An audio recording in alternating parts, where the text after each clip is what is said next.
Sir, സംസ്ഥാനത്തെ construction industry പൂർണ്ണമായും നിന്നുകിടക്കുകയാണ്.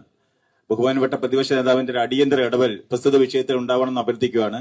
ഞാന് ഒരു ഇടതുപക്ഷ പ്രവർത്തകനാണ്. വളരെ വർഷങ്ങളായി വിദ്യാർത്ഥി യുവജന സംഘടന പ്രവർത്തിച്ച ഒരാളാണ്. ഇതേപോലെ ധാരാളം സംസ്ഥാനത്തെ 10-50 ലക്ഷത്തോളം ആളുകൾ ഉപജീവനം കഴിയുന്ന നിർമ്മാണ കൺസ്ട്രക്ഷൻ മേഖല പൂർണ്ണമായി നിന്ന് കിടന്നിട്ടും ഗവൺമെന്റ് ഒരു ഇടപെടൽ നടത്തിയില്ല എന്ന് മാത്രമല്ല, ഞങ്ങൾ കഴിഞ്ഞ നവകേരള സദസ്സിന് സംസ്ഥാനത്തെ മുഴുവൻ ജില്ലകളിലും ഇതേപോലെ എല്ലാ മണ്ഡലങ്ങളിലും ധാരാളം പരാതി കൊടുത്തിട്ടും അത് കേട്ടിട്ട് ഒരു പരിഹാരം മാത്രമല്ല സാർ, ഞങ്ങൾക്ക് ഏറ്റവും അധികം സന്തോഷമുണ്ട്. പ്രശ്നം പരിഹരിച്ചില്ലെങ്കിലും ബഹുമാനപ്പെട്ട പ്രതിപക്ഷ നേതാവും ഇവിടെ ഇരിക്കുന്ന UDF നേതാക്കന്മാരും ഞങ്ങൾ ഉന്നയിക്കുന്ന വിഷയം കേൾക്കാനും അതിൽ ഇടപെടുന്നു എന്നത് ആത്മാർത്ഥമായതുകൊണ്ടാണ് ഇടപെടുന്നത്. വളരെ സന്തോഷമുണ്ട്.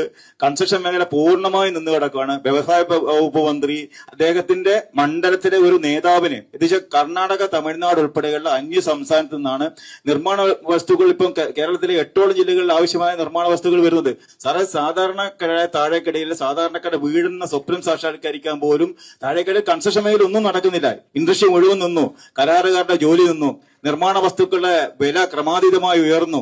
ഇത് വലിയ രൂപത്തിലേക്കുള്ള പ്രതിസന്ധി സൃഷ്ടിച്ചു. ടയർ റോഡ് സോളിംഗ്, കൺസ്ട്രക്ഷൻ മേഖലയിലെ കോൺട്രാക്ടർമാർ, പെയിന്റ് കട ഉൾപ്പെടെയുള്ള വ്യാപാരി വ്യവസായ ഏകോപന സമിതി ഉൾപ്പെടെയുള്ള 20ഓളം സംഘടനകൾ ഞങ്ങൾ ചേർന്നുകൊണ്ട് സംസ്ഥാനത്തെ ഒരു ഐക്യ കോർഡിനേഷൻ ഉണ്ടാക്കിയിട്ടുണ്ട്. വലിയ പ്രക്ഷോഭം നടത്താനാണ് ഞങ്ങൾ തീരുമാനിച്ചത്. ബഹുമാന്യനായ പ്രതിപക്ഷ നേതാവിന്റെ ഭാഗത്തു നിന്നും ഈ വിഷയം പഠിക്കാനും ഒരു പെർ ഡേ 15 കോടി രൂപയാണ് അന്യസംസ്ഥാന സർക്കാർ ഈ മെറ്റീരിയൽ വരുന്നതിന്റെ ഭാഗമായി സംസ്ഥാന സർക്കാരിന്റെ റവന്യൂ വരുമാനം നഷ്ടപ്പെടുന്നത്. സംസ്ഥാന സർക്കാരിന്റെ ഖജനാവിലേക്ക് വരേണ്ട പെർ ഡേ 15 കോടി നഷ്ടപ്പെട്ടിട്ടും ബഹുമാനപ്പെട്ട വ്യവസായ വകുപ്പ് മന്ത്രിയോട് ഞങ്ങൾ ചോദിച്ചപ്പോൾ അദ്ദേഹം പറഞ്ഞു, സാർ അതോട് സാർ കേൾക്കണം സാർ, അദ്ദേഹം പറഞ്ഞത് നിങ്ങൾ രാവിലെ ദോശ കഴിക്കുന്നില്ലേ, നിങ്ങളിതിന് ചെറുപയർ കറിയായി കഴിക്കുന്നില്ലേ, അത് നിങ്ങൾ ഇവിടുന്നാണ് വരുന്നത്, ആന്ധ്രയിൽ നിന്ന് വരുന്നത് എന്ന് ചോദിച്ച ഒരു വ്യവസായ മന്ത്രി.